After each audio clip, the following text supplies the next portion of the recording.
October 7th, 2016 marks the 15th anniversary of the invasion and occupation of Afghanistan by US-led NATO forces. 15 years since the bombs began raining down on the country. 15 years of drone strikes and civilian massacres, detainees and prison torture, insurgency and bombings, warlords and druglords and CIA kickbacks. 15 years of death. 15 years of destruction. And still, like a decades-long nightmare, it continues. I'm announcing an additional adjustment to our posture. Instead of going down to 5,500 troops by the end of this year, the United States will maintain approximately 8,400 troops in Afghanistan into next year through the end of my administration. The narrow missions assigned to our forces will not change. They remain focused on supporting Afghan forces and going after terrorists. But maintaining our forces at this specific level, based on our assessment of the security conditions and the strength of Afghan forces, will allow us to continue to provide tailored support to help Afghan forces continue to improve. The world was told that the invasion, launched after the invocation of NATO's self-defense treaty, was a response to the false flag events of September 11th, 2001. On September the 12th, the North Atlantic Council met again in response to the appalling attacks perpetrated yesterday against the United States of America. The Council agreed that if it is determined that this attack was directed from abroad against the United States, it shall be regarded as an action covered by Article 5 of the Washington Treaty, which states that an armed attack against one or more of the allies in Europe or in North America shall be considered an attack against them all. But this explanation, like the official narrative of the events of 9/11 itself, was a carefully constructed lie. As Professor Michel Chossudovsky of the Center for Research on Globalization explains, the US government's demand for Osama bin Laden's extradition were proven disingenuous when they repeatedly denied the Taliban's offers to extradite him, and the invasion itself, a major theater operation, was launched impossibly quickly. What happened is that NATO essentially declared war. It was confirmed subsequently, but it declared war on Afghanistan on the grounds that Afghanistan had attacked America through its support of Al-Qaeda. It was extremely tenuous, but in a bitter irony, nobody actually questioned the logic of this decision, and that included trade unions, NGOs, and so on. The other element, which I think is very crucial, is that you do not prepare a large-scale theater war thousands of miles away in less than 28 days. That war was prepared before 9/11. And consequently, public opinion was led to believe that this was an act of retribution. Military analysts were mum on the subject. They know the logic and the timing of military projects. Now, the third element, I think, which is very important, is that the Afghan government, which the US refers to as the Taliban, approached the US State Department on 2 occasions and said, if you want to have bin Laden extradite the United States to US justice, we will consider and we will discuss it. And that proposal had been turned down by the Bush administration on the grounds, to quote George W. Bush, "We do not negotiate with terrorists," quote unquote. So that in effect, the Afghan war was already in the pipeline. And I think what is also important is that the war in Afghanistan, under the global war on terrorism, which was launched with the war in Afghanistan, sets the stage for a series of wars under the same mandate of going after the terrorists. So we have Iraq, then we have Libya, we have Syria, we have Yemen, we also have Pakistan, the drone war. And then we have the extension of the global war on terrorism to sub-Saharan Africa, to Southeast Asia. That the invasion of Afghanistan had been planned well before 9/11 was first revealed by Niaz Naik, the former Foreign Secretary of Pakistan, who told BBC News that he was told by senior American officials in mid-July of 2001 that military action against Afghanistan would go ahead by the middle of October. This story was confirmed by Donald Rumsfeld, who told the September 11th Commission hearings in March of 2004 that the first major national security directive of the Bush administration was a plan to combat the Taliban in Afghanistan.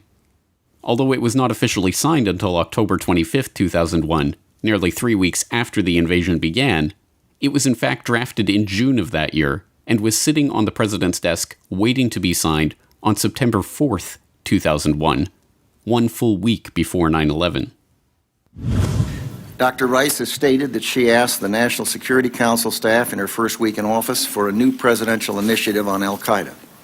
In early March, the staff was directed to craft a more aggressive strategy aimed at eliminating the al-Qaeda threat. The first draft of that approach in the form of a presidential directive was circulated by the NSC staff in June of 2001, and a number of meetings were held that summer at the Deputy Secretary level to address the policy questions involved, such as relating an aggressive strategy against Taliban to U.S.-Pakistan relations. By the first week of September, the process had arrived at a strategy that was presented to principals and later became NSPD-9, the President's first major substantive national security decision directive. It was presented for a decision by principals on September 4th, 2001, 7 days before the 11th, and later signed by the President with minor changes and a preamble to reflect the events of September 11th in October. So if the plan to invade Afghanistan was not about 9/11, then why were the neocons so eager to take over the country? Like any major military operation, there are multiple strategic objectives to be achieved. Securing a key transportation corridor from rich Caspian Sea oil and gas reserves has always been one important objective of the Afghanistan war.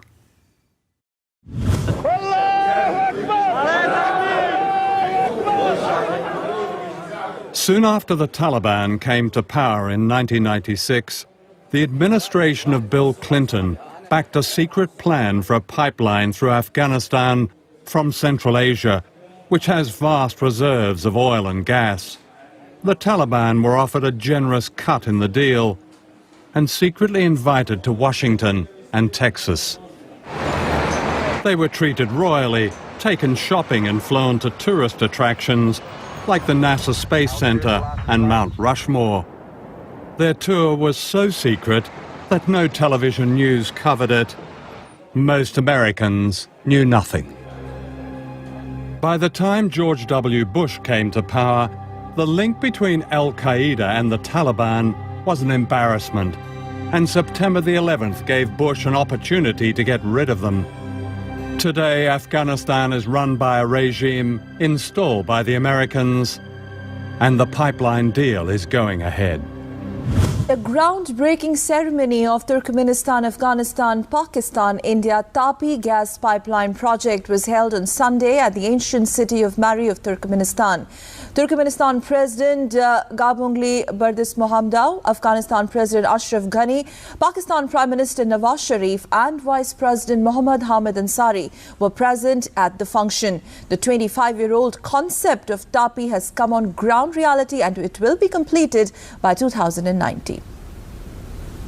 The ancient city of Mari in Turkmenistan witnessed the historic groundbreaking ceremony of the ambitious Turkmenistan-Afghanistan-Pakistan-India gas pipeline project, that is Tapi project, that will ensure energy security in South Asia. Vice President Hamid Ansari, Pakistan Prime Minister Nawaz Sharif and leaders of Turkmenistan and Afghanistan attended the groundbreaking ceremony. The leaders pushed a button which started the welding process of pipes.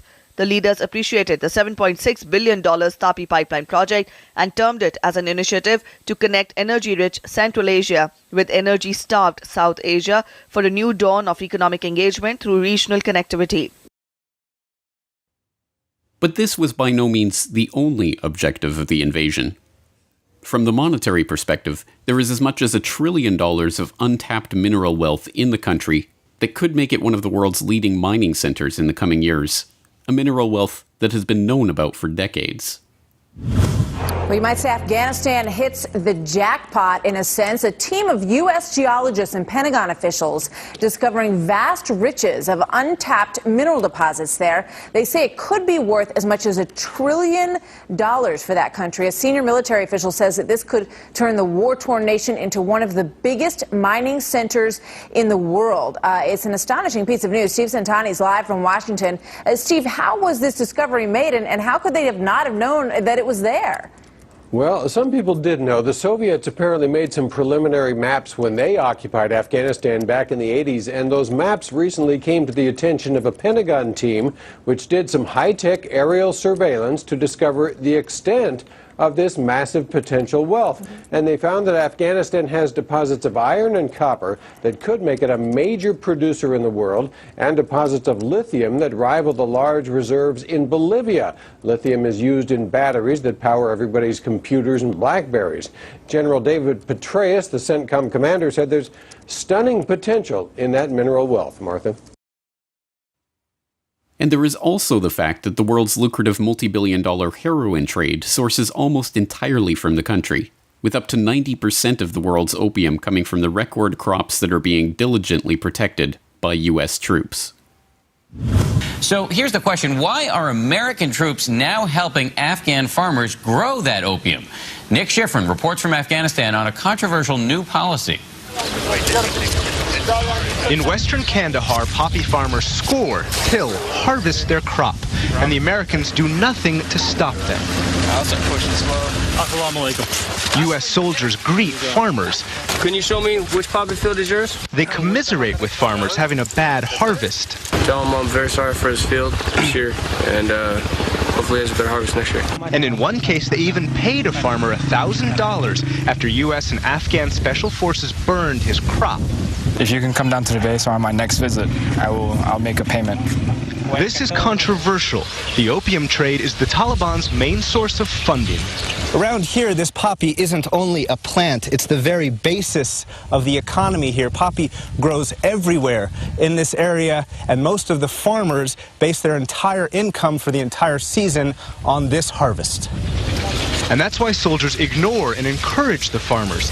If the U.S. burned their crop, farmers would blame the U.S. for their poverty and turn toward the Taliban. Afghanistan today produces over 90% of the world supply of heroin.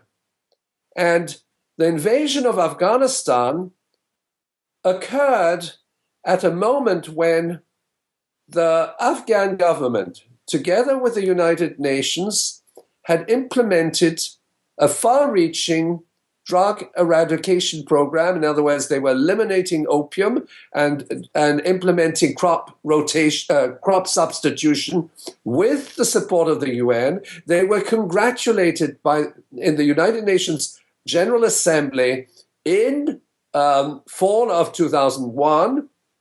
And in fact, what the Taliban government achieved was a more than 90% collapse in opium production recorded in let's say in 2001. Now, immediately upon the influx of US troops and the occupation of Afghanistan, the production of opium sprung up to its historical levels and has increased multiple times since then. The oil and gas pipelines, the mineral extraction, the opium. All of these are factors in the ongoing occupation of Afghanistan years after any pretense of an excuse for NATO's presence evaporated.